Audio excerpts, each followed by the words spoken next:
Boa noite. Beleza, gente? Bom, a gente é da VR Evolution, que é um grupo que ele é um desdobramento de uma produtora que começou como uma produtora de vídeo 360. Ela se formou através de profissionais de audiovisual, mas apaixonados por tecnologias. E a gente enxergou, na primeira vez que a gente viu realidade virtual, uma evolução natural do meio, né? Então a gente falou, pô, a gente estava sempre antenado com vídeos interativos, com tudo que estava vindo, até que teve esse momento que a gente sentiu que era uma disruptura. Que quando a gente viu aquele conteúdo, não deu para pensar em outro caminho, né? Foi assim, foi tipo paixão à primeira vista mesmo. Então assim, eu sou o Thiago Toshio, estou com o Douglas, o Aragai, Guilherme Campos e Thiago Zanchi. Então cada um tem uma expertise dentro do grupo. Como eu disse, a gente veio de uma produtora, só que a gente já fazia conteúdo da mesma forma que a gente foi absorvendo, né? A gente foi pesquisando e através de grupos que se formavam ali tipo, no exterior, formado por makers, porque a gente viu que a galera estava começando a criar os seus próprios dispositivos, né? A gente estava ainda num momento, há 2 anos atrás, um momento inicial, que a gente tinha poucas alternativas. Agora a gente está começando a ter umas alternativas, na verdade está tendo uma avalanche, né, de dispositivos para gravar conteúdo em 360, mas ainda a gente vê uma vantagem ainda em usar rigs construídos por GoPro, e aí tipo assim, tem câmeras de todos os níveis, assim, de 60 mil dólares até $350. Então assim, a gente tem esse grupo de VR Revolution, a gente gostaria de convidar vocês também para passarem ali na página. Ele é assim, como a gente veio do audiovisual e a gente descobriu que aquilo lá era só a ponta do iceberg, né? Então a gente começou a pensar qual que seria sempre os próximos passos, e aí o Thiago Zanchi, ele é o nosso desenvolvedor.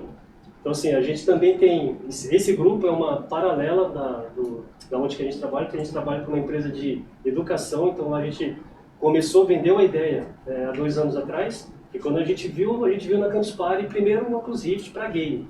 A gente voltou com aquela ideia, cara, imagine quando a gente puder fazer filme para isso. Então assim, parecia realmente uma coisa muito louca, né? Tipo, isso daí há 3 anos atrás. E aí no ano seguinte a gente chegou lá e tinha um stand com rig de GoPro. A gente foi procurar saber, né? A gente ficou curioso. Eu tive muita sorte porque o primeiro conteúdo que eu vi ali era um show do Paul McCartney, que é da Jaunt, que era uma das empresas que se destaca hoje. E aí eu falei, cara, era isso que a gente estava falando no ano passado, velho. E aí assim, o rig estava lá, não tinha todas as GoPros. Só uma coisa, todo mundo aqui sabe o que é rig? Quando fala rig... Ah, perdão, gente. Isso. Esse é o rig.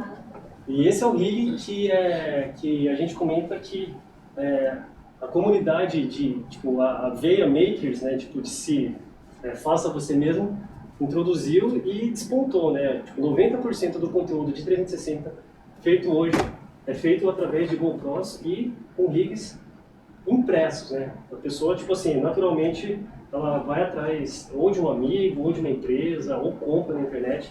Lógico que existem os rigs fabricados, mas assim, é uma diferença muito grande de valor pelo mesmo resultado. Lógico que aí a gente foi estudando, a gente criou, na verdade, a gente pegamos esse rig em um GitHub na época, e aí a gente foi também dando o Douglas, que ele é formado em design de produto, ele foi ajustando e chegamos a ter um resultado. E aí existe toda também essa evolução do rig, que é o vídeo estereoscópio, que aí cada um vai falar. O que a gente fez para hoje é que tentar dar uma introdução do vídeo 360, e aí o Thiago Zanchi vai na parte mais de Unity, que é a parte mais, talvez mais interessante para os desenvolvedores. Bom, a gente está vivendo um ano, né? Tipo, 2016 foi colocado como o ano da realidade virtual, e talvez eu possa dizer que o ano começou essa semana, né, praticamente, porque essa semana a gente teve, talvez essa semana e a semana que vem a gente talvez tenha os maiores lançamentos dentro do universo, que foi o Made by Google, que foi o lançamento do Daydreams, né, tipo o óculos da Google, que acho que a gente vai ouvir falar muito ano que vem, vai ser uma coisa muito popular, porque a estratégia deles é realmente atingir a massa. E a gente tem hoje, inclusive começou, né, por isso tem essas 2 semanas, que é a Oculus Connect, né, o C3. Então que assim, eles já estão falando do Oculus Rift, do Gear, que é a parceria, né, da Samsung com o Facebook. E semana que vem a gente tem o PlayStation, né, o PlayStation VR. Então assim, realmente o ano começou agora, 2016 é o ano da realidade virtual. Bom, enfim, tudo isso vai ser despejado agora no Natal e ano que vem vai ser uma nova fase em relação a VR para consumidor. Acho que até agora a gente chegou até aqui. Quem conseguiu chegar e através de um esforço, porque realmente foi uma coisa que estava muito... Ainda existia um ceticismo. A gente mesmo, para vender nosso produto, ainda não tinha um killer app, alguma coisa assim que realmente, aí veio agora realidade aumentada, que mudou tudo, Pokémon GO, e agora o vídeo 360 nas próprias Olimpíadas invadiu a timeline do Facebook. Então assim, a gente realmente acredita que a gente está vivendo um momento disruptivo. E por que o grupo? A gente quer realmente evangelizar as pessoas, ensinar as pessoas no nível de usuário. Lógico que ensinar as pessoas a produzirem esse conteúdo faz parte, porque, lógico, é um movimento não só estratégico, mas é uma coisa que vai fazer empurrar a tecnologia, garantir as próximas bases, né, para a gente ir pisando e discutindo. Já teve o BR-VR há um tempo atrás, que a gente conversou com pessoas do Brasil, que é da Panograma, que já está fazendo cases no exterior, Ricardo Laganaro, que é da O2 também, que já tem assim, convites da própria Oculus para fazer conteúdo. Então, realmente, vocês têm que imaginar que a gente tem uma oportunidade muito boa, e não imaginar agora, mas imagine isso daqui a uns 10 ou 15 anos, né? E que nível que vai estar, porque a gente está falando de realidade virtual, realidade aumentada, mas a gente sabe que as coisas agora, elas começam a se misturar, né? Inteligência artificial, internet das coisas, a robótica. Então assim, imagine a gente começar a criar conteúdo usando a interface, usando o meio da realidade virtual, mas com uma inteligência artificial. Então a gente acha que isso assim é realmente futuro. As câmeras estão evoluindo muito, já ao ponto de você poder interagir não só ancorado, mas sim você poder começar a caminhar dentro daquela captura que ela fez, porque ela, além de capturar, ela escaneia.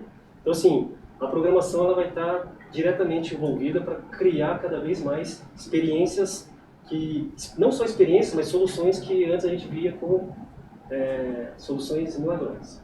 Então, agora eu vou passar aqui. Na verdade, já era para estar aqui, ó. Tirou o controlinho. Espaço. Não tá configurado, né? Era para estar aqui, que é realmente o amanhecer, né? Que a gente tem que pensar exatamente o que está por vir e quais são as oportunidades que a gente tem. A gente está começando realmente agora a colher alguns frutos, né? E eu acho que a maior sacada foi que quando a gente deu esse pulo, a gente viu muita oportunidade, mas a gente sentiu também a importância de ter que focar em algumas das oportunidades, desde produção de óculos, produção de rig, vídeo 360 e agora a criação de conteúdos de mundos projetados mesmo com game. A gente sabe que a gente precisa começar a se posicionar em algum produto e ir para cima. Bom, Gui, você quer dar? Com certeza. Eu vou ficar sentado aqui, tá? Você senta lá. Pode pôr lá no meu slide. Eu vou falar de mercado, eu sempre falo de mercado, da parte capitalista dos negócios, eles me colocam para falar, né? Mas assim, quem quer ganhar dinheiro, isso é uma ótima oportunidade de verdade. Eu não sei onde saiu, essa fonte é sua, eu vou falar os dados, se alguém aqui contestar, depois vai cobrar o Thiago Toshiba. Um mercado que cresce 800% ao ano. Uma ótima oportunidade de negócio para quem quer começar algo, um mercado virgem e um mercado cheio de problemas. Talvez hoje a gente pudesse comparar com o cinema, que é uma coisa mais fácil, os irmãos Lumière, primeira sessão, todo mundo saiu correndo, E ele não sabe ainda o que fazer a partir daquilo. Ele só sabe que foi uma experiência do caramba, que funciona, que é bacana e que inspira e que cria uma empatia, cria alguma coisa no público. É a mesma coisa, quantos de vocês já colocaram óculos, já assistiram um vídeo 360, já tem um contato com realidade virtual? Eu não sei, é muito pessoal. Tem gente como o Douglas, por exemplo, que enjoa e vomita, mas assim, a maioria das pessoas, e mesmo ele vomitando, criou uma grande empatia por essa tecnologia que realmente é uma forma diferente da gente se relacionar com o conteúdo, mas mais do que isso, de contar novas histórias. Esse é um termo que você gosta muito de usar, e eu concordo com ele. Então, enfim, nós temos muitas dificuldades. Por exemplo, é um meio muito rústico, muito artesanal, a forma como ainda são feitos os rigs, as câmeras mais profissionais ainda não são tão profissionais quanto você pegar uma câmera de cinema que tem filtros, que tem setup, não existe uma linguagem diferente do que existe já dentro do cinema, mas todas essas coisas vão ser superadas e vão ocorrer. Qual é o espaço de tempo que isso vai ocorrer? É difícil falar. O que eu imagino é que vai ser muito rápido. Por quê? A grande dificuldade desse mercado, e todo mundo que coloca muito dinheiro tem medo, é da linguagem. Se o conteúdo vai ser tão interessante, se o conteúdo vai ser interessante ou não. Porque toda a parte do desenvolvimento, que hoje o Thiago vai falar mais, tudo isso vai ser suprido.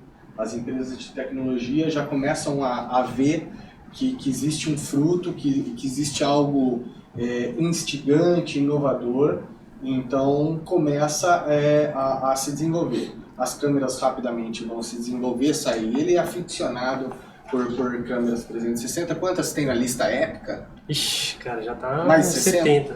Tá uns Umas 70. 70 câmeras num curto espaço de tempo. Vamos falar 2 anos? Sim. Mais ou menos 2 anos. Óculos, lançamentos agora, recentemente ontem, Daydream, agora óculos já deve vir com mais alguma novidade, HTC, né? Enfim, todos os óculos, os dispositivos, os headsets vêm evoluindo rapidamente, as câmeras vêm evoluindo rapidamente, ou seja, o que precisa e o que é a grande preocupação de quem já colocou muito dinheiro, que o conteúdo seja atrativo o suficiente. Eu fiquei muito otimista, porque eu confesso que a gente coloca, vê um conteúdo bacana, sente de uma outra forma do que ver uma fotografia ou ver o cinema, mas você começa a ver coisas e tudo parece ser meio demo e parece dar um negócio assim, será que isso vai evoluir e tal? O Google Spotlight conseguiu criar as primeiras histórias, não sei se vocês já entraram, se não entraram, entrem e vejam que daí é muito interessante. Por quê? Para encerrar, porque eu adoraria ficar falando em horas, né? Mas beleza, não posso. A tecnologia muda, a tecnologia avança, mas existe um retrocesso por parte da linguagem. Da mesma dificuldade que existia no cinema, que ninguém sabia fazer o som direto daquele trem, ninguém sabia cortar de uma coisa para outra, não existia linguagem nem nada, e a gente passa por isso hoje no vídeo 360. Obviamente a gente tem uma base do cinema, uma base da publicidade, esse avanço e esse preenchimento, essa expertise deve ser mais rápida. Mas mesmo assim, ao mesmo tempo que surge uma nova forma de se captar, uma nova forma de mercado, também vem as suas dificuldades. Última coisa, aqui tem um panorama de todas as empresas, e são muitas empresas importantes, são grandes corporações. Inclusive tem a Intel aqui, né? Intel, obviamente. Mas enfim, em todas as áreas, falar de realidade virtual, de vídeo 360 é um pouco complicado, porque você começa a falar um negócio e vai abrindo um leque, uma coisa gigantesca, você já não sabe mais falar. A gente poderia fazer um painel só de educação, a gente poderia fazer um painel só da saúde, só do entretenimento, porque ele abre e se entrelaça em todas as áreas. para fechar, isso é muito bom, isso é muito importante, porque se está em todos os mercados, vai precisar de programador em todos os mercados, vai precisar de design em todos os mercados, vai precisar de diretores em todos os mercados. O meu cartão eu também vou dar no final, se vocês precisarem de um diretor de realidade virtual. E eu ia fazer um convite, a última coisa de verdade, eu já falei 3 vezes a última coisa. Se vocês não conhecem o canal VR Revolution, é uma página, na verdade, no Facebook. Depois entrem lá, deem uma olhada, porque assim é muito conteúdo. As coisas, né, essa é uma característica da tecnologia e da inovação. O assunto, cada semana é uma coisa, e então tem muita coisa bacana que já está lá, etapas que a gente passou, e enfim, muito obrigado. Aproveitando aqui, né, só o Jump, que a Intel, o projeto que a Intel, que eu acho que teve mais assim, visibilidade ultimamente, além do RealSense, né, que é bem voltado ali também para controles, mas tem o Eloy, o projeto Eloy, que é um óculos que é independente, tanto de celular ou ancorado ao computador. Então ele está mais indo para a realidade mista mesmo, né? Então, que além de realidade aumentada, realidade virtual, a gente tem esse novo segmento que é o que realmente talvez impacte mais inicialmente a vida das pessoas, né?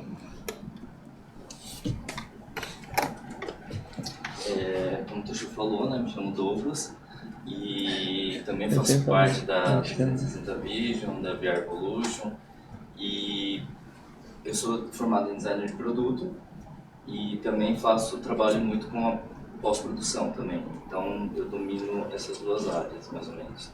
Aí, tipo, o que eu tenho para falar mais ou menos é o que está rolando no mercado, são as câmeras domésticas que estão vindo, essa aqui é da Samsung, elas são 2 lentes fisheye, esse aqui, a Theta também, que é da Ricoh, e outras câmeras que a maioria que são classificadas como câmeras domésticas são de 2 lentes. Então, assim, tipo, a área de distorção é bem maior, né? Por isso ela é considerada doméstica. E, assim, o custo também é bem mais em conta, né? O mercado, do jeito que está andando, essas daqui é os que vão entrar primeiro no mercado. E, inclusive, essa semana, né, Toshio? Semana atrás, pipocou um monte de câmera tudo quanto é lado, começou a lançar um monte de câmera, sempre seguindo esse padrão de doméstica, né, de 2 lentes. Paralelo a isso, existem as câmeras profissionais, né, que são a Oso da Nokia, a Jump, que também ela é como se fosse um rig, né, praticamente, né, só que é um rig já com uma postura presetada já, né. Depois eu explico melhor o que é postura, que aí é na parte da pós-produção. E o que o Toshio falou, né, que são os rigs, que são os que estão, as coisas, o que faz o conjunto das câmeras, une os conjuntos das câmeras que está sendo usado no mercado, que são as GoPros. Esse rig aqui é um rig protótipo que com outra empresa eu estou desenvolvendo. Ela tá sendo desenvolvida, ela está com um protótipo nível 2 e a gente pretende chegar no nível 4 para começar a ser comercializado. Esse rig aqui. E assim, tipo, ele praticamente o que eu estou colaborando dentro dessa empresa é a parte de captação mesmo. Como eu tenho uma noção maior, então eu consigo, igual a Bia falou, né, dos drones, né, do erro e acerto, eu consigo ir acertando os problemas que tem esses rigs, inclusive esse rig e esse rig, que já são bem diferentes desse aqui, que foi o que a gente começou, né, Toshio? Trabalhar com esses rigs que era em formato de cubo. E vou explicar um pouquinho rápido sobre a parte da pós-produção. Só um notícia aqui. Ó, essa daqui é uma câmera que foi projetada pela Google em parceria com a GoPro. Então a gente tem a Odyssey, que é a frente que saiu pela GoPro, e a Jump, que é da Google. Essa daqui, ó, é a Oso, que é a câmera que custa $60 mil, mas eles estão fazendo uma promoção, acho que sai por 55 mil. Tranquilo, 45. 45, baixou mais. Tipo, a gente não colocou aqui. Não, eu acho que... se a Disney tem, né, pô. Lembrando que o Toshio falou do lance do Help, né, da Google, né? A gente não colocou aqui que tem rigs que são feitos também à base de DSLR, Blackmagic e Red, que aí já são a nível mais Hollywood, né, mais top, assim, tipo... Na verdade, qualquer câmera é capaz de fazer vídeo 360. O que você precisa é trocar a lente, né, cambiar a lente, para ela ter um ângulo maior. E você vai precisar de várias, né, no caso da DSLR também. E o lance da costura, assim, bem rápido, assim, só para entender como que é que eu comentei no começo. A costura nada mais é que pegar todas as câmeras, as imagens, e literalmente costurar uma imagem com a outra, formando uma esfera. Por isso que as lentes têm que ser fisheye, né? Tipo, ela tem que ter essa curvatura. Então, assim, tipo, o software que a gente usa é o Color, né? Do alto pano. Só que tipo, para fazer uma costura bem feita mesmo, é o NUC que as grandes empresas de propaganda estão usando aí no mercado. Que até as empresas para fazer a costura dessas câmeras DSLR grande também, é o NUC que eles estão utilizando mesmo. Então, assim, tipo, o Color consegue trabalhar, mas ele tem uma grande limitação quando você tenta colocar objetos ou animação 3D envolvendo, misturando, né, mesclando. Aí, tipo, você já tem que partir para o NUC para poder fazer esses trabalhos mais de alto nível. E existe o Video Stitch, que é o concorrente direto do Color, e a vantagem que ele tem é que ele já é preparado para streamar. Então imagine, tipo, você streamar vídeo 360, as oportunidades que você tem para eventos, shows, né, e tudo mais, treinamento. Atualmente as câmeras que estão sendo streamadas, que estão vindo no mercado, elas são a evolução dessa daqui, né? Inclusive a Samsung está para lançar uma que vai ser streamado, só que tipo, é a evolução dessa da Samsung, da Gear 360. E as outras que estão sendo utilizadas, a maioria que está sendo usada é de duas lentes também. Não caia no conto do Live Stitch, que é assim, se você ler Live Stitch, não quer dizer que ela é extrema, que a gente pensava, né?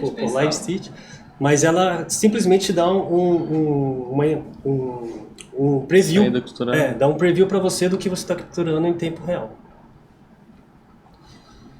Bora. Bom, o lance da visualização que a gente os meios que a gente usa para visualizar e para postar os vídeos seria basicamente o YouTube, o Facebook e o Vrídio, né, que são os mais famosos relacionados ao vídeo 360. Para celular são os aplicativos, esses aplicativos aqui, que é o Colorize, esse aqui não está escrito, que é o tal 360, e é o Free VR Player. Esses três aplicativos são os que são mais utilizados. Assim, para poder rodar dentro do celular, o celular tem que ter o giroscópio, acelerômetro, né?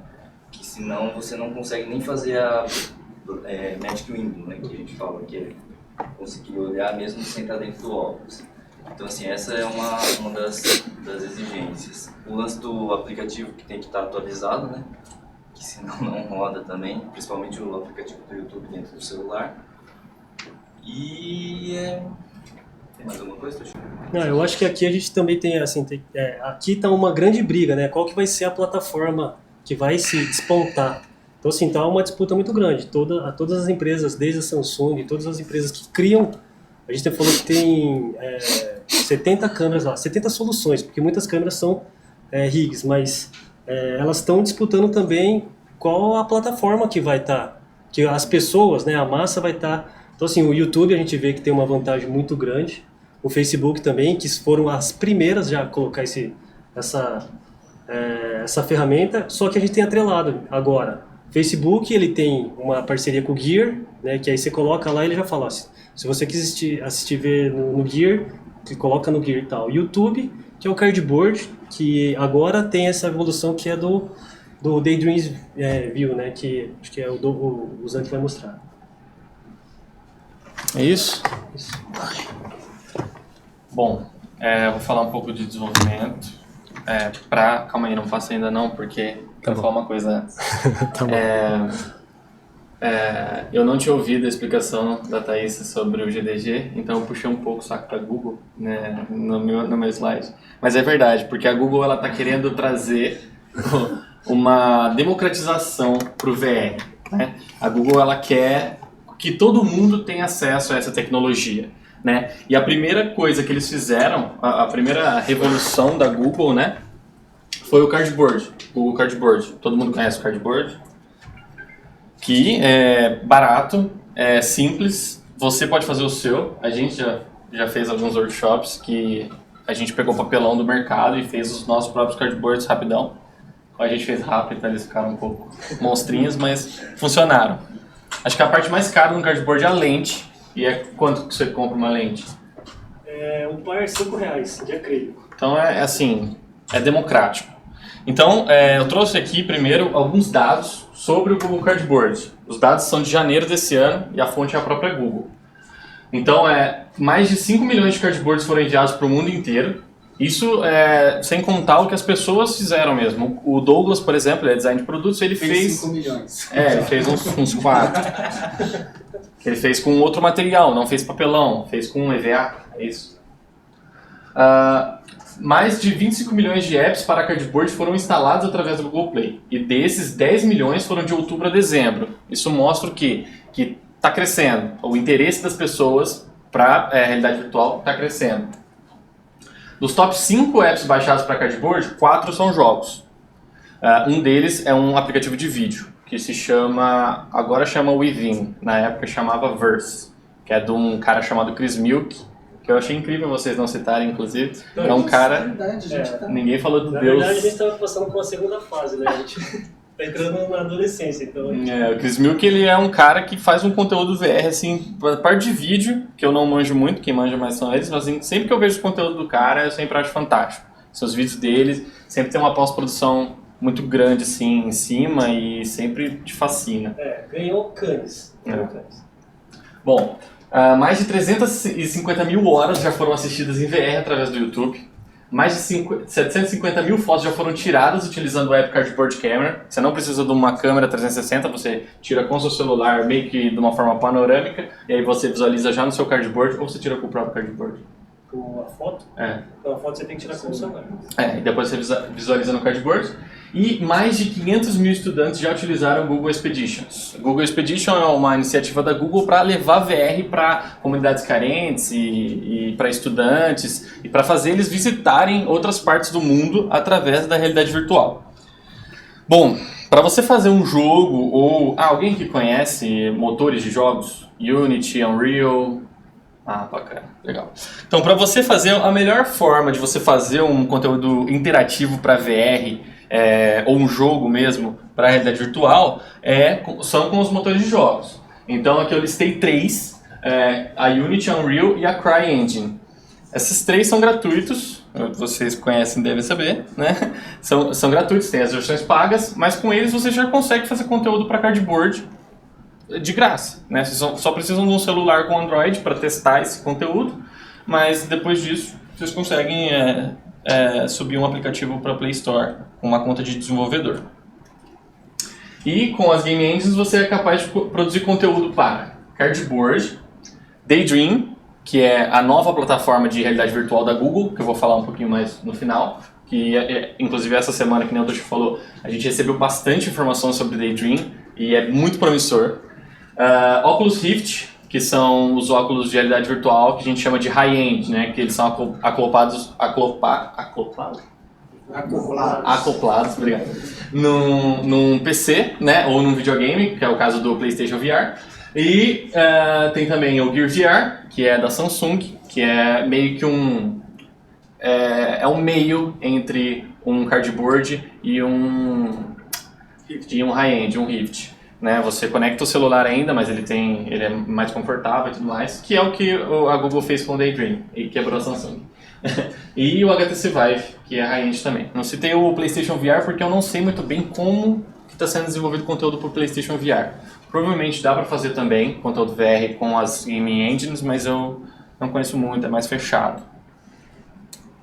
Bom, eu gosto de falar que a gente está no meio do começo, né? Começou lá em 2014 com o Cardboard. agora veio o Daydream e provavelmente agora que empaca. Porque, empaca não, né? Emplaca. Então, você é capaz de fazer jogos, conteúdo educacional interativo, que foi um pouco o que o Guilherme falou. O VR ele é fantástico porque ele abrange todas as áreas. Né? Dá para você fazer conteúdo para quase tudo. Né? Então, você consegue fazer treinamentos, você consegue fazer vídeo 360 com interação, e você consegue fazer também conteúdo em realidade aumentada, que eu não vou entrar no assunto, mas dá para fazer também, com alguns plugins e tal. Eu conheço para Unity, que é um plugin chamado Vuforia, que você consegue fazer conteúdo em realidade aumentada. Então, a Google ela propôs recentemente um futuro democrático com o Daydream. O que é o Daydream? O Daydream, que a gente sabe até o momento eu não vou ler isso aqui, eu vou falar um pouco primeiro o que ele é, basicamente. A Google ela propôs para todas as grandes marcas que produzem celulares, smartphones, um modelo de VR para todo mundo, para Android, né? Vamos fazer dessa forma. E aí a gente quer fazer o óculos de realidade virtual dessa forma, ele vai ter um controle dessa forma, e a gente vai ter meio que uma Play Store VR, que acho que vai ser o Daydream Store, alguma coisa assim, em que todo o celular Android, com Android 7, no caso, o Nougat, vai ter acesso. Então eles passaram isso para todas as empresas e todas as empresas já estão desenvolvendo os próprios headsets Daydreams delas. E a Google também fez o dela, que é o que eu vou mostrar depois. Então, o hardware mobile que a Google conta é que o hardware mobile vai melhorar mais rápido que o preço dos headsets high-end vai cair. Isso foi um pouco comprovado na apresentação da Google anteontem, quando eles mostraram uma aplicação interativa do Animais Fantásticos e Onde Habitam, que é uma coisa assim, se for aquilo mesmo que eles mostraram, tá no nível de PlayStation VR, mas tá rodando no celular, sabe? Então esses celulares que vão rodar, essa é uma coisa também, não é qualquer celular que vai rodar, não é qualquer celular com Android Nougat que vai rodar o Daydream. Ele tem que ter um selo Daydream Ready, ele tem que estar preparado para rodar o Daydream. Então várias marcas lançarão seus headsets, controles e celulares Daydream Ready. O único anunciado até agora é o Pixel, que é da Google, foi anunciado ontem junto com o Daydream View. Então se o app, para o desenvolvedor, se um app roda bem em um celular que é Daydream Ready, ele vai rodar bem em todos os outros. Basicamente essa é a ideia, assim, centralizar, deixar um negócio mais padronizado. Ele é acessível, vai custar só $79, comparado ao principal concorrente dele, que é o Gear VR, é $100, R$30 mais barato e ainda vem com controle. Vai utilizar todas as melhorias do novo Android para facilitar a experiência VR e vice-versa. Então o Android Nougat ele vai meio que se beneficiar do poder de GPU, por exemplo, que vai ser investido para a galera conseguir usufruir melhor de realidade virtual. E vice-versa, né? As novas melhorias do Android vão ajudar o Daydream na questão do VR. O Daydream View, que é o headset do Daydream, ele é 30% mais leve. Ele parece até com... a galera brincou, parece tênis, sabe? Um tecido de tênis, assim, porque ele parece bem confortável, sabe? E ele é 30% mais leve. Isso é para você que está ali com um negócio na cabeça, 5 minutos, beleza, mas se você ficar com ele meia hora e ele for pesado, isso interfere. Então é bacana que eles tenham pensado nessa parte do design. Ele vai acompanhar um controle que parece com um emote para ações, e o Pixel é o primeiro celular Daydream Ready e vai ser lançado pela Google. Esse era o protótipo que eles apresentaram, acho que no começo do ano. Google I.O. Hã? Google I.O. Quando foi? Maio. Boa. Foi em maio. E esse é o que eles apresentaram ontem, que é bem semelhante ao protótipo. Bom, para você começar a desenvolver para Daydream, se você quiser desenvolver para Daydream, pelo que eu vi, a Unity é a engine que está mais para frente, assim, na parte do desenvolvedor. Eles fizeram uma parceria com a Unity e nesse link aqui, nesse primeiro link, já contém uma versão específica para desenvolver para Daydream. Eles fizeram meio que uma versão da Unity para você desenvolver para Daydream. Você consegue baixar funciona como se fosse uma nova versão da Unity. E na página dos desenvolvedores VR da Google, que é nesse link, Você tem link para o Google VR SDK para Android Studio, Unity e Unreal. A Cry ainda, acho que, não sei se eles vão fazer ou não, mas nesses links que você tem o conteúdo, a ferramenta que você precisa para desenvolver uma aplicação VR com a Unity. E aí eu vou mostrar agora, porque me pediram, como que é fácil você desenvolver algo em realidade virtual pro Daydream. Na verdade vai ser pro Cardboard, mas vai funcionar com o Daydream também. Deixa eu fazer só uma coisinha pra gravar. Rapidinho. Pode falar. Né? Abre a Unity aí. Enquanto ele vai abrindo, que esse PC ele é um pouco lento, gente. Então... É um Mac 2000. Né?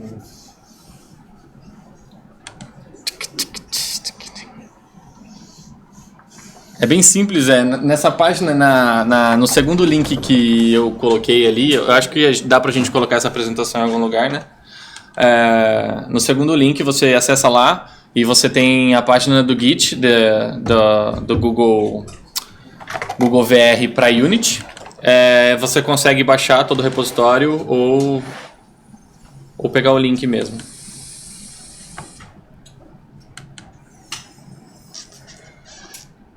A gente tem um drive com todas as palestras, todas as pessoas desde que eu entrei na organização. Não. A gente tem sim. Tem. E a gente vai disponibilizar para vocês.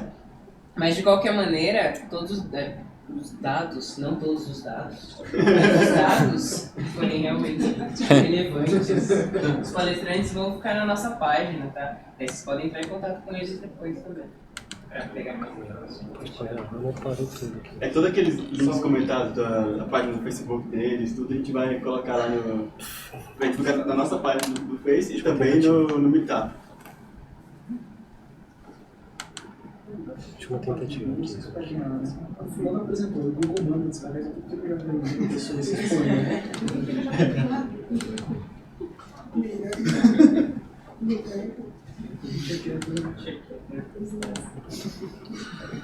Foi?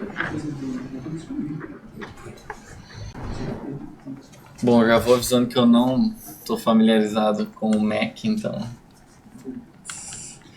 Bom, tem um projeto aqui, Unity, que eu só não vou criar, mas ele assim que você cria um projeto na Unity, ele vai aparecer desse jeito aqui. Ele já está criado, mas não tem nada, não fiz nada nele.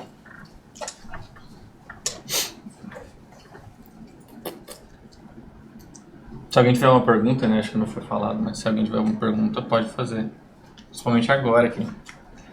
Esperando. Esse lapso de tempo, é até importante ter uma pergunta. Vocês brincaram com o HoloLens da Microsoft?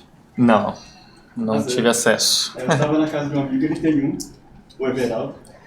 Onde ele mora pra gente pular lá, né? Cara, é demais. Tem esse decalo? Everaldo, só que esse Everaldo deve Tem ter. esse decalo aberto já? Não sei.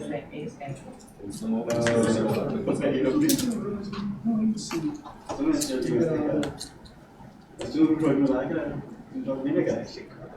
Mapeava a parede assim, aí as coisas começavam a sair da parede da sala onde tá. E lá, por exemplo, tava na sala, tinha o corredor. Mapeou direitinho tudo e aproveitava todo o ambiente. Muito legal. Bacana. Bom, essa é a interface da Unity, então. Para eu importar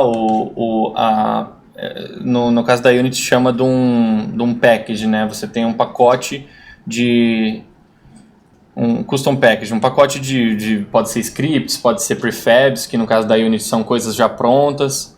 Eu baixei o repositório lá da Unity e ele vem com esse pacote aqui e eu importei ele. No caso ele já está importado, então não vou importar de novo. Ele vem com essas duas pastas. Uma dessas, para vocês verem como que é fácil, né? No caso, essa é a interface da Unity. Aqui em cima eu tenho a minha cena e aqui embaixo eu tenho o que vai ser mostrado para o jogador mesmo na hora que você rodar a sua aplicação. Então eu vou criar aqui um chão só para a gente ter uma noção de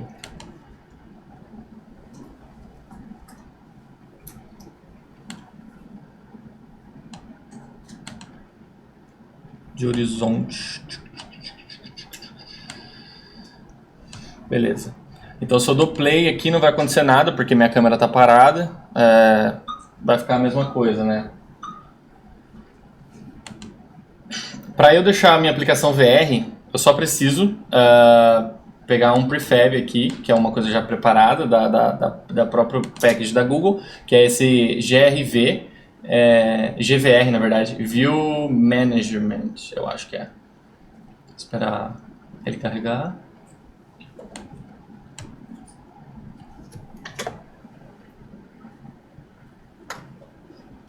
Tem isso. Bom, eu já arrastei aqui. E só de eu arrastar, ele já, assim que eu der o play, ele já vai rodar como se fosse um aplicativo de cardboard. Já está renderizando com 2 câmeras. Aí, se eu quiser testar, eu posso testar ele e olhando para os lados aqui, tudo mais. Uma das partes mais importantes em VR é a interação, né? Você interagir com objetos na cena. Então eu vou criar aqui um cubo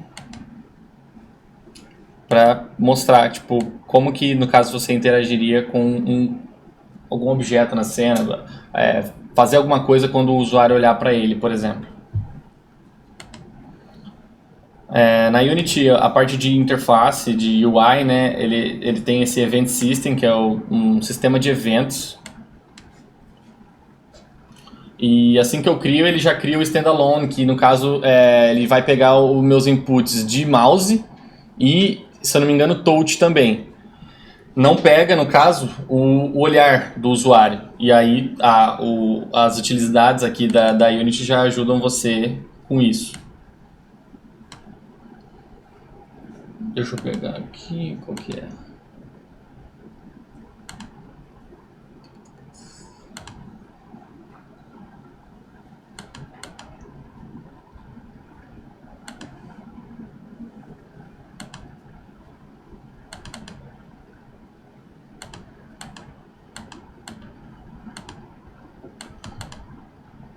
Não achei. Então acho que não precisa mais. Mas beleza. Deixa eu só testar uma coisa.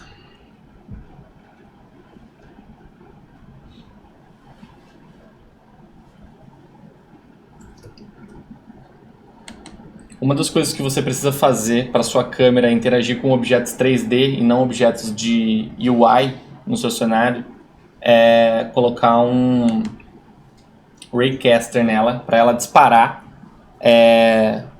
raios, vamos dizer assim, né? Para saber se a sua visão está colidindo com alguma coisa. Então vou colocar um Physics Raycaster aqui. Caramba.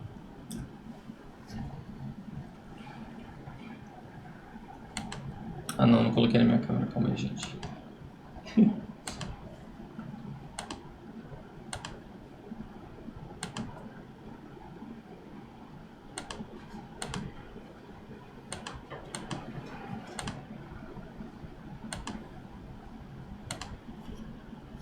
Já tá aqui.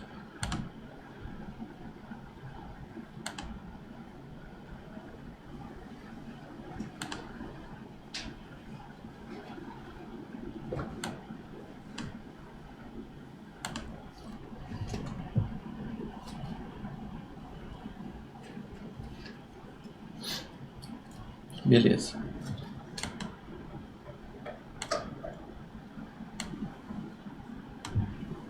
Esse GVR Reticle aqui é uma mira, basicamente, que eles já deixam preparado para você colocar lá e conseguir renderizar uma mira para o usuário saber onde ele está olhando, né?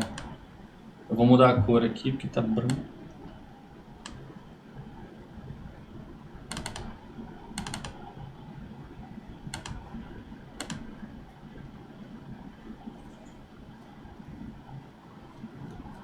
Beleza, então tá aquele pontinho preto ali agora que está mostrando onde que tá, onde que o usuário está olhando, né?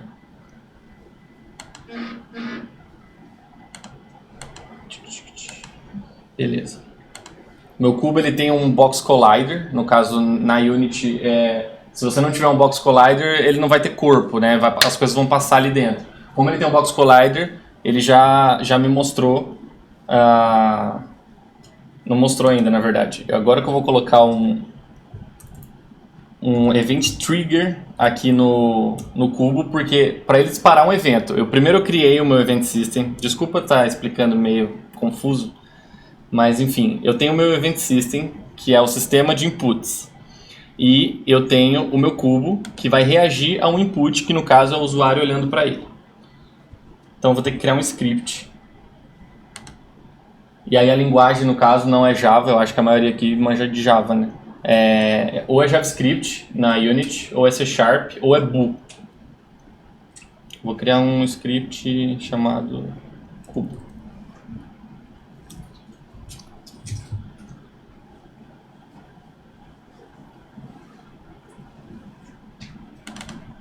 Vou abrir agora o script. Não sei se vai demorar. O monodevelop. Geralmente não demora.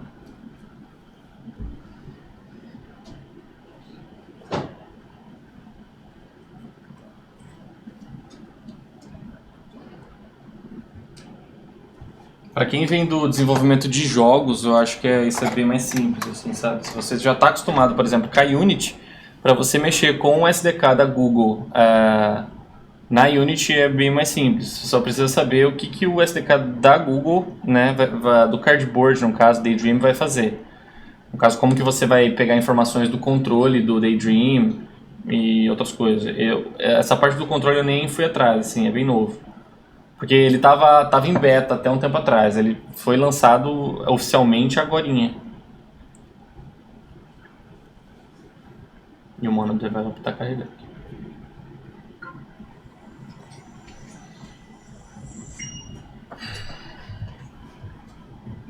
Beleza. O que eu vou fazer é algo bem simples. Quando o cara olhar pro cubo, ele vai ficar de uma cor. Quando o cara clicar, no caso com o cardboard, no cubo, ele vai ficar de uma cor. E quando ele tirar a visão do cardboard do cubo, ele vai ficar de outra cor. Então, para isso, eu vou ter que mexer no material do meu cubo. Então, eu vou criar uma variável aqui só para referenciar o material do meu cubo.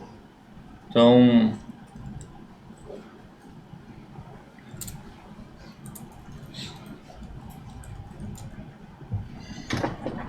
é verdade.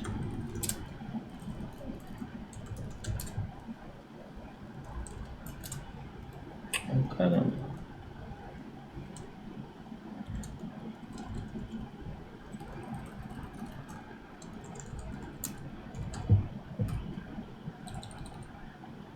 Aí, eu não sei se todo mundo está familiarizado com o desenvolvimento de jogos, mas essas duas funções aqui, uma é executada a primeira vez que esse objeto é chamado na cena, e essa update aqui ela é chamada a cada frame da aplicação.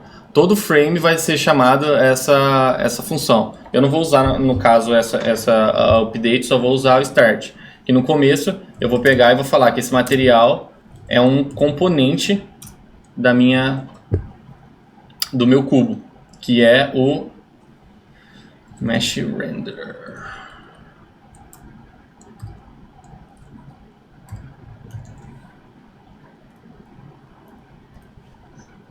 Não, na verdade eu vou ter que criar um Mesh Render aqui.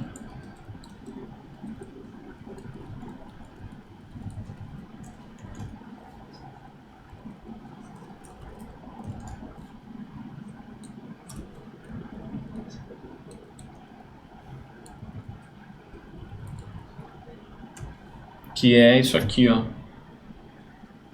Eu estou referenciando via script essa parte do meu cubo. Que nessa parte ele tem o meu material, que é um material básico, default, que eu vou mudar a cor dele via script. Então eu vou criar três funções aqui, que elas têm que ser públicas porque elas vão ser acessadas por fora pelo Event System. Então eu vou criar em português. É meio estranho, mas ao olhar.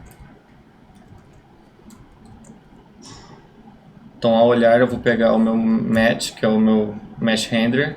Vou falar que o material, cor do meu material vai ser vermelho.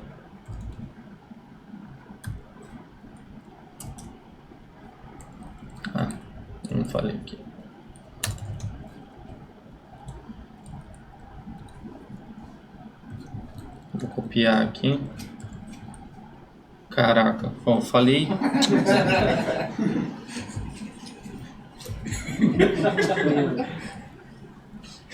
Esse comando, cara, eu não entendo assim.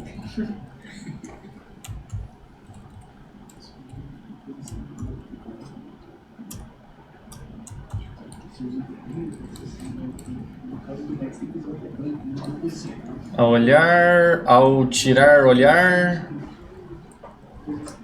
ao clicar. Command S salva?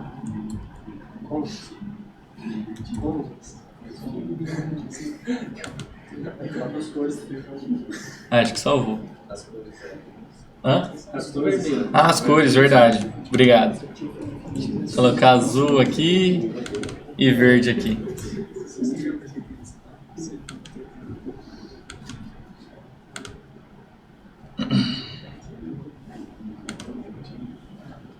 Então o cubo já está associado, isso é uma coisa que eu faço direto. Crio um script, faço tudo, começo a testar, só que não associei o script ao material, ao objeto na cena. E aí fica testando, não acontece nada, e quando você vai ver, é porque você não associou um script a um objeto. Eu não sei se vai funcionar, mas vamos ver. Ah, não vai funcionar, porque eu não fiz uma coisa. Agora, aqui no cubo, eu vou criar o Event Trigger.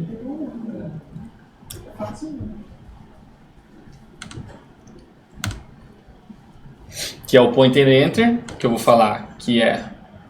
uma coisa legal da Unity também é que você pode arrastar assim, as coisas. Quando é público, você simplesmente arrasta ali e já faz referência a esse objeto dessa forma, sabe?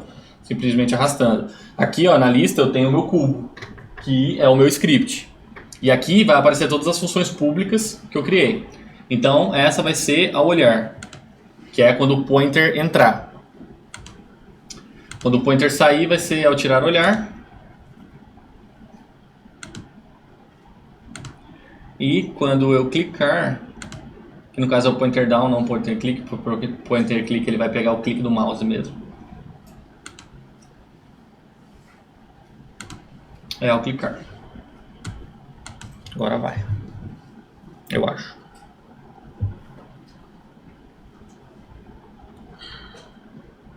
Tá, beleza. Tá faltando alguma coisa, eu não me lembro o que.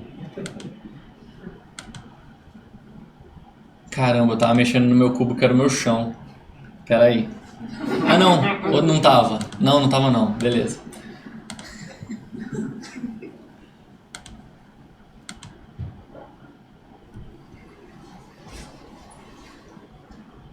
Physics Raycaster.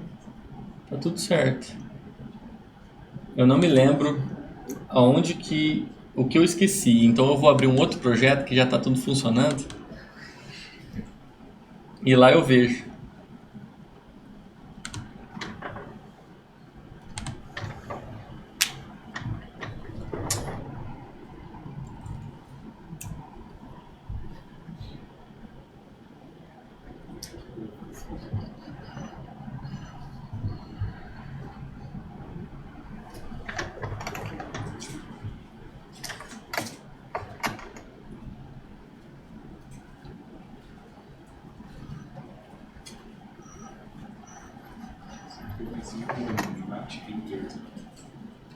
Usualmente lá outro para pôr um match render assim, e aí é match render, a variável em cima, e você declara ela. Aham. O outro acho que estava com um match. Não, é o mesmo script esse aqui. Não é do novo? Não. No caso, não é aí que deu problema, não. Eu acho que a câmera não tava disparando o Raycaster. Aqui, deixa eu ver, ó, minha câmera tá com o Physics Raycaster, beleza. O Reticle tá aqui também. O Event System. Eu acho que faltou algum script no Event System, que foi o que eu procurei aquela hora e eu não achei.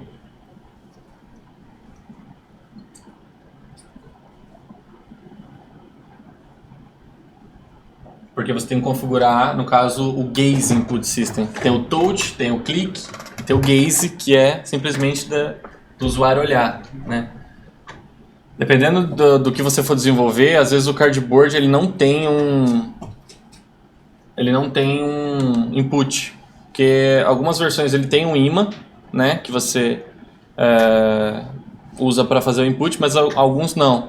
Então nesse caso você faz o input simplesmente do cara olhar. O cara olha, aí começa a carregar uma barrinha, e aí se ele olha por 2 segundos, por exemplo, aqui ó, esse era o script que eu estava procurando, que é o Gaze Input Module. Ah, estava na pasta scripts, faz sentido. Com esse script, no caso, ele vai... O cubo vai estar preparado para receber o input de gaze, que é olhar para ele. Aí no caso, no que eu olho para ele, ele fica vermelho. No que eu tiro o olhar, ele fica azul. E eu não lembro o botão que é para disparar uma ação. Aí eu clique. Aí ele fica verde. Aí as possibilidades a partir disso são infinitas, sabe? Por exemplo, para você fazer... Você quer fazer um vídeo interativo em 360. Você pode criar uma esfera na Unity e pegar um shader, que é no caso como a sua GPU vai interpretar aquilo ali na Unity, e ao invés de fazer ele renderizar para fora, se tem, por exemplo, uma bola de futebol, você vai ter uma textura de uma bola de futebol. Você faz ele renderizar para dentro. Então vai ser se o usuário está aqui e a bola está em volta dele, tudo vai ser renderizado em volta dele. Então se você pega um vídeo que os caras gravam, por exemplo, que está esticadão, você coloca com vídeo é mais complicado. A gente está usando lá no trabalho um plugin que ele ajuda você a reproduzir vídeos no Android. Mas com foto funciona perfeitamente. Você simplesmente pega uma foto 360 que está esticada, arrasta isso, usa como uma textura mesmo, e aí ele vai ficar como você vai criar um visualizador de fotos na Unity, sabe? É bem fácil de fazer. E aí com isso com esse plugin, por exemplo, dá para você fazer vídeos interativos. Cadê o PowerPoint? Aqui. Oh, caramba. Como que eu maximizo aqui? O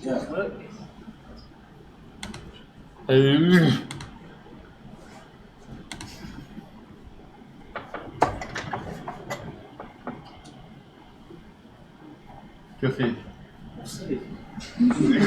Ah, acho que agora foi. Aqui foi, pelo menos. Tá indo. Nossa, velho. Travou tudo aqui.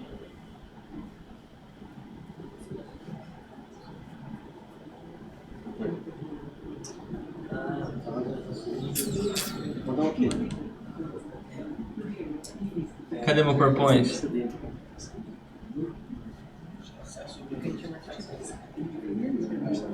Esse é o vídeo que gravou. Caramba. E aí? Mexe aqui, cara. Não consigo. Macs são estranhos, cara. Hã? Macs são estranhos. Total, cara. Não entendo. É porque eu cresci com Windows também, sabe? Aí... Não consigo. Vou usar um iPhone também. Nossa! E a galera fala que o iPhone... inclusive dá pra fazer coisa para iPhone também, com esse mesmo aplicativo. É só você exportar lá na Unity para iPhone que ele vai rodar. O problema é que iPhone não tem os cardboard que funcionam bem com iPhone, assim, sabe? Então...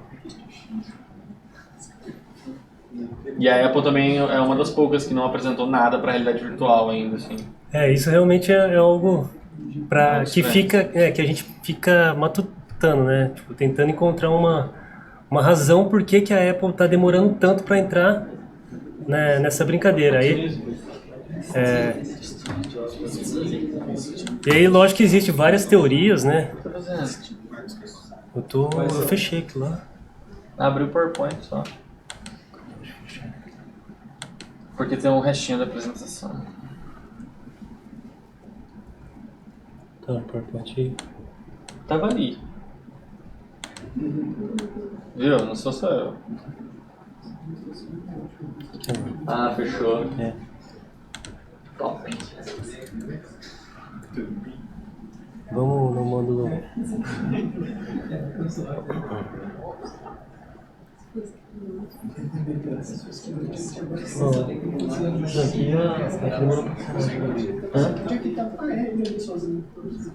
Aqui ó.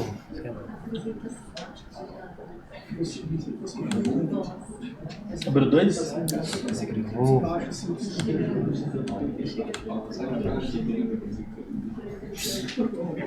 Onde você tá? Aqui? Aí. Bom, vamos lá. Então, beleza. Você está acostumado a desenvolver para Unity, você sabe fazer jogos com motores gráficos e você vai fazer uma aplicação para cardboard ou para qualquer outro óculos de realidade virtual. Não é a mesma coisa, mas ao mesmo tempo tem muita coisa diferente, né? Porque você tem, com o VR você tem duas câmeras, você está renderizando aquilo ali duas vezes, né? Então você tem, você exige muito mais da placa gráfica do seu dispositivo, seja o seu computador, seja o celular, qualquer coisa. Então você tem que sempre estar atento à performance. Por quê? Não só porque vai criar uma experiência mais agradável para o usuário, mas também porque num jogo, quando a taxa de frame rate cai, você percebe lá, você tá a 30 frames geralmente, cai, aí dá aquele slowdown, aí você fala, pô, não, beleza, continua, tá ok. Em VR, quando você faz isso, o usuário provavelmente vai passar mal. Se rola uma queda de taxa de frames, o cara já, sabe, dá uma embrulhada no estômago, se for o Douglas vomita, se não for o Douglas fica de boa, mas assim... É algo que não pode acontecer, sabe? Inclusive a Sony já falou assim para os desenvolvedores, se o seu jogo rodar abaixo de 60 frames por segundo, a gente não aceita, não vai rolar. Então o ideal, que é o último aqui que eu coloquei, o último tópico, o ideal é 60 frames por segundo. O ideal não, o ideal é 120, o mínimo é 60.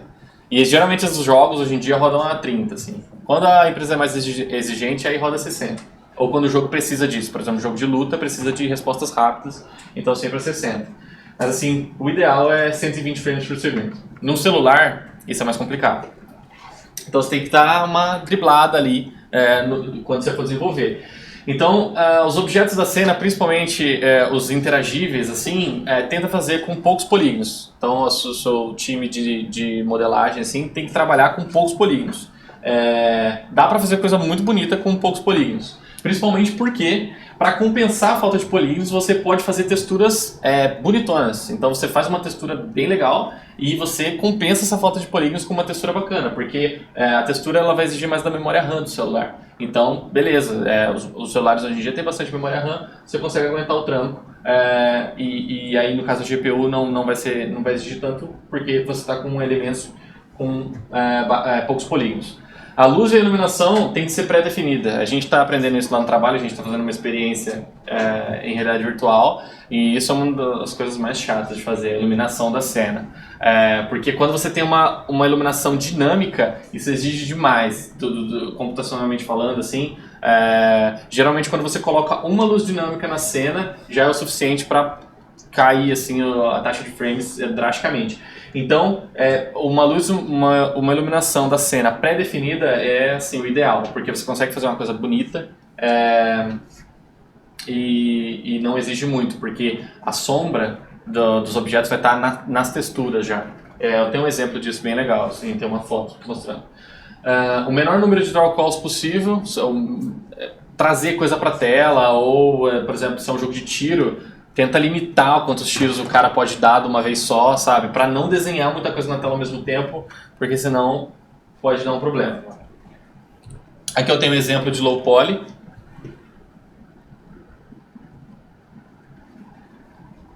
Que no projetor sempre fica quase igual. Mas aqui dá pra ver que tá mais curvado, sabe? E aqui você consegue ver as arestas, assim,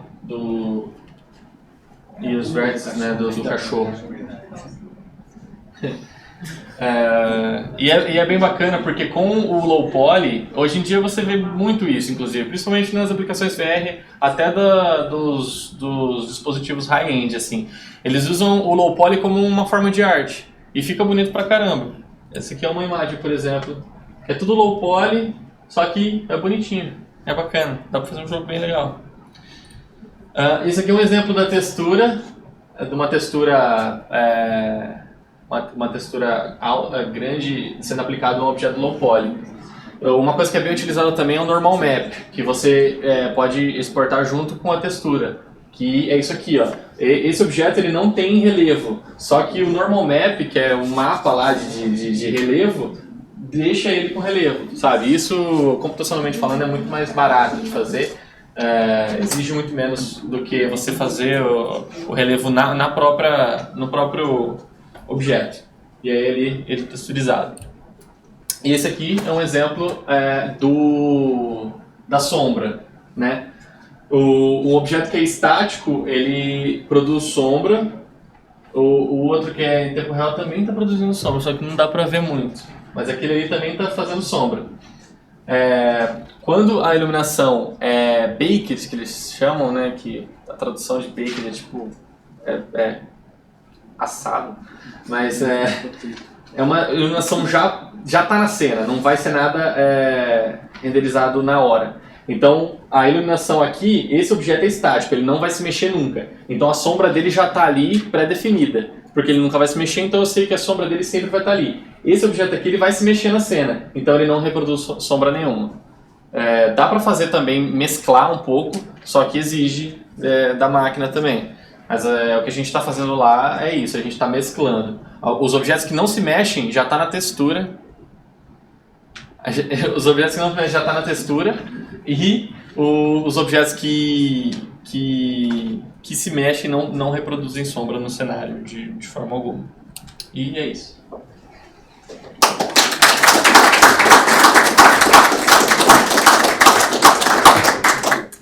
O Davi tem espaço para duas perguntas.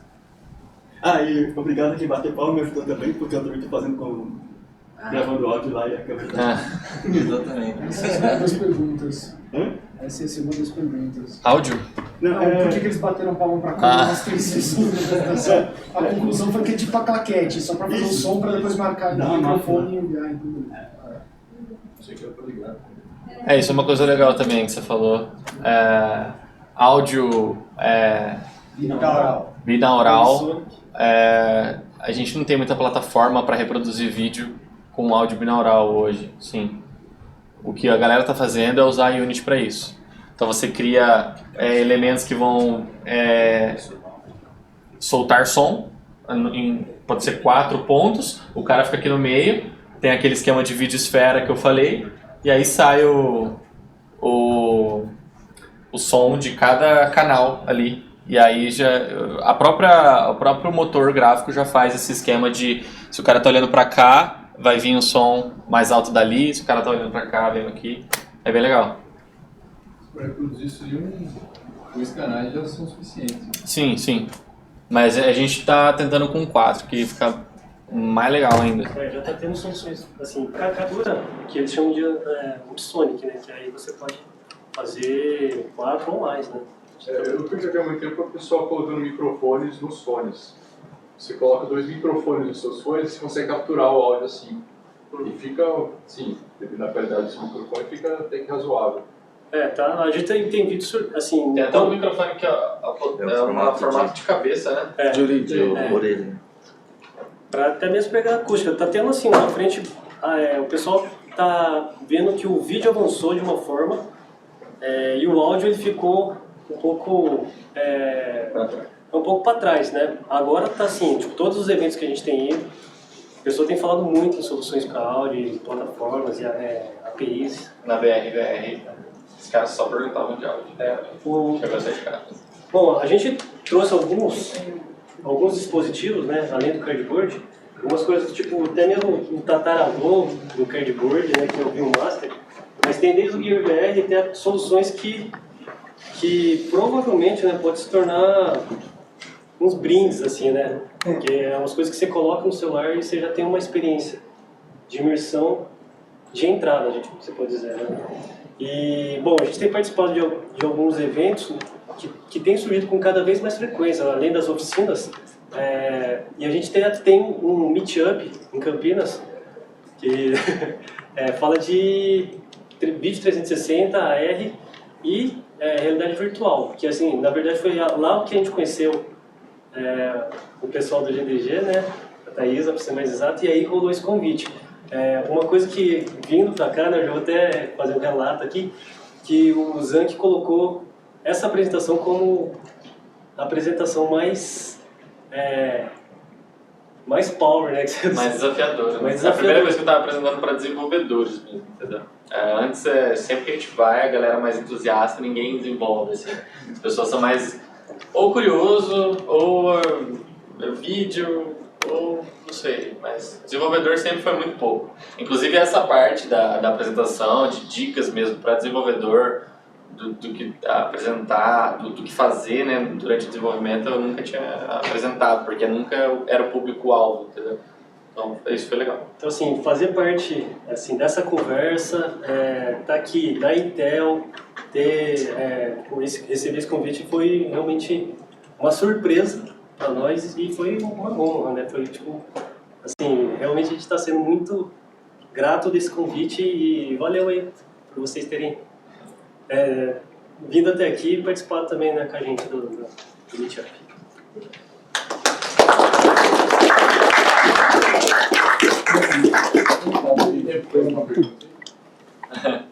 Em relação ao vídeo, acho que a parte de fazer um jogo em 3D é natural, né? Você não tem que mudar muito o que você já estava acostumado, com exceção de colocar aí alguma coisa na frente para ele poder gerar as duas imagens. Mas eu acho que o vídeo é um negócio mais desafiante, no meu ponto de vista, do que fazer um jogo 3D.